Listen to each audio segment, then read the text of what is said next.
Bonjour à tous et bienvenue sur ce plateau télé du Ciel. Nous allons aborder à présent avec mon invité Yvon Gallet la fabrication additive, sa technologie, ses opportunités. On va essayer de faire un tour complet de la question.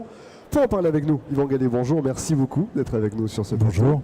Alors, vous êtes le président d'Initial, vous faites partie du groupe Georget, vous allez nous en raconter un petit peu quelques mots. On va commencer tout simplement avec Initial. Comment l'aventure a débuté? Comment elle s'est initialisée? Si on fait un mauvais jeu de mots, si vous me le permettez, je sais. Oui. Il n'y a pas de souci pour les mauvais jeux de mots. Donc la société Initial est une société de services active dans l'impression 3D. Depuis 25 ans, nous sommes dans le domaine. Je sais que l'impression 3D est connue depuis peu de temps par le grand public, mais en fait dans l'industrie c'est quelque chose que nous avons déjà commencé à étudier de longue date. Donc effectivement nous avons démarré comme des pionniers avec les premières machines et beaucoup de difficultés pour la crédibilité. Je vous imagine bien parce qu'effectivement quand on discute avec les uns et les autres, tous les gens qui sont sur ce secteur de l'impression 3D ont du mal à imposer. Il faut pas mal de temps, de critères, d'analyse pour vérifier que le produit effectivement est fiable dans le temps. Oui, alors c'est comme toutes les technologies nouvelles. En fait, au tout début, la crédibilité est à prouver. Maintenant que, on va dire, plus d'industrie et de monde s'intéressent au sujet, il est beaucoup plus facile maintenant de convaincre que ça ne l'était il y a 25 ans. Alors, un pionnier quand vous avez démarré l'activité, est-ce qu'on peut toujours dire que vous êtes un pionnier aujourd'hui dans ce domaine qui est devenu un petit peu concurrentiel ? Alors, je vais refaire un petit peu le tour de qui nous sommes pour vous expliquer un petit peu le positionnement actuel. Donc, la société Initial est basée en Haute-Savoie, loin de la région toulousaine, et nous sommes actifs dans l'impression 3D. Nous avons décidé de rejoindre cette année, en début d'année, Prodways, qui est la filiale impression 3D du groupe Georget, comme vous l'avez cité au début de l'émission. Et le groupe Georget est une ETI française active dans les domaines d'excellence industrielle, donc active dans les drones, active dans la protection des personnes, dans le secteur du nucléaire, donc dans beaucoup de domaines d'excellence. Et en fait, naturellement, ce groupe a décidé de se lancer dans l'impression 3D et nous a demandé de le rejoindre pour qu'on puisse apporter toute notre expérience et notre expertise pour l'aider à devenir un des champions de l'impression 3D mondiale. C'est ni plus ni moins que l'ambition affichée aujourd'hui. Quand on est le patron d'une société et qu'elle fonctionne, le jour où on doit effectivement se placer sous l'aile de quelqu'un d'autre, ça mérite toujours réflexion. Ça a été une décision qui a été difficile à prendre ou au contraire pour vous, elle s'est imposée d'elle-même? Non. En fait, elle ne s'est pas imposée d'elle-même et elle n'était pas plus difficile à prendre que ça. On s'est rendu compte très vite que le monde industriel s'emparait de la technologie et que nous n'aurions pas, on va dire, la puissance ni l'envergure de pouvoir être compétitif. Donc on a préféré s'allier au groupe à Prodways pour pouvoir afficher et offrir un service de qualité et d'une ampleur inégalée dans le secteur. Quand on parle impression 3D aujourd'hui, le premier réflexe du grand public, c'est penser au plastique, ce qu'on voit, ces petites formes qu'on arrive à faire. J'imagine que votre activité, elle va bien au-delà de cette technologie. Oui, enfin, bien sûr, le plastique, regroupe beaucoup de technologies différentes, puisque la matière plastique est plus facile à mettre en œuvre que d'autres matériaux, donc puisque par nature c'est la matière thermoplastique, sous l'effet de la chaleur on peut la mettre en œuvre. Mais aujourd'hui on va bien au-delà, puisqu'on propose aussi un service de pièces métalliques et on met en œuvre des métaux, des alliages, et ça je pense que c'est le grand défi de demain. Alors justement, c'est la question que j'allais vous poser. On voit qu'on est sur une technologie qui est en pleine mutation. Les utilisateurs le voient de plus en plus arriver dans notre vie de tous les jours. Vous-même, en tant qu'acteur de ce domaine, et depuis un petit moment, comment vous voyez cette croissance? Est-ce que vous pensez réellement que c'est la technologie dont on dit qu'elle va s'imposer dans les années futures et qu'elle pourra remplacer beaucoup d'autres choses? Ou est-ce qu'au contraire, vous la voyez plutôt, malgré tout, présente, mais marginale dans la société de consommation au quotidien? Non, je pense que ce n'est pas une technologie de remplacement. C'est une technologie nouvelle qui permet d'offrir d'autres services. Donc aujourd'hui, on va dire que les produits de demain ne sont encore pas vraiment conçus. Et nous allons concevoir, enfin les bureaux d'études de toute nature chez les industriels vont concevoir maintenant, à partir de réellement aujourd'hui, on va dire, vont concevoir des pièces pour cette technologie. Alors qu'à l'heure actuelle, on va dire qu'ils conçoivent des objets pour des technologies de transformation traditionnelles. Et il va falloir concevoir des objets pour cette technologie. Cette technologie ne va pas remplacer les technologies d'usinage, de fonderie, mais elle va offrir d'autres possibilités. C'est ça qui est important à comprendre. Pour qu'on se fasse une petite idée, parce que bon, on a tous notre petite représentation de ces notions de fabrication additive. Vous, est-ce que vous avez vraiment un domaine dans lequel il y a une spécialisation? Qu'est-ce que vous produisez pour les clients en général? À quoi est-ce que ça ressemble? Alors, les pièces que l'on produit pour les clients ressemblent étrangement aux pièces des clients. Hein. Donc, non, aujourd'hui, à quoi ça ressemble? Ce qu'il faut, je pense, ce qu'il faut comprendre, c'est que la fabrication additive, elle permet de faire des pièces complexes. Donc en fait, on retient 3 critères principaux on va dire, pour utiliser cette fabrication additive. C'est-à-dire que le premier critère, c'est un critère de complexité. Plus la pièce est complexe, plus c'est judicieux de le faire en fabrication additive. Deuxième critère, le matériau. Que le matériau ne soit pas très facile à mettre en œuvre, ce qui n'est pas forcément le cas de la plasturgie.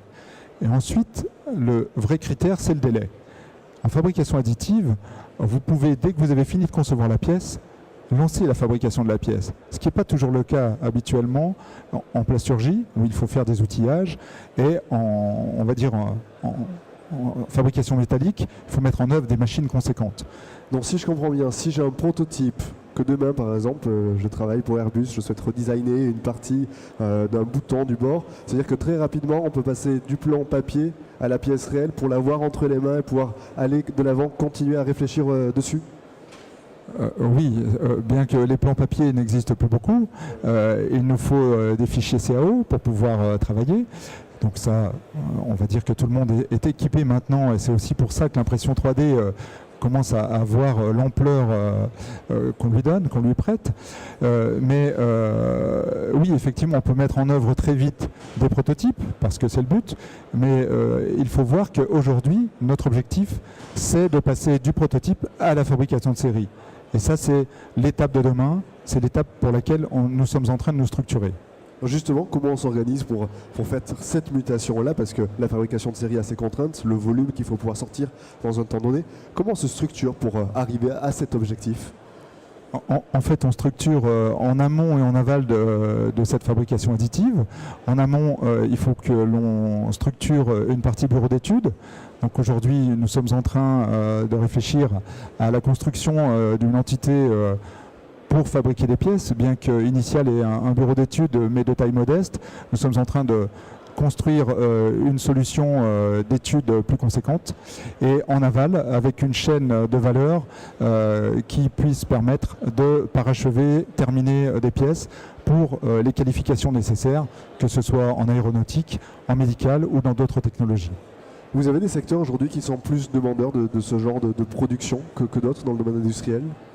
Alors les secteurs ne sont pas demandeurs, je pense qu'ils sont plus, on va dire, adaptés de par leur nature. L'aéronautique, avec des pièces complexes, des matériaux complexes et des quantités qu'on va dire faibles, mais non négligeables.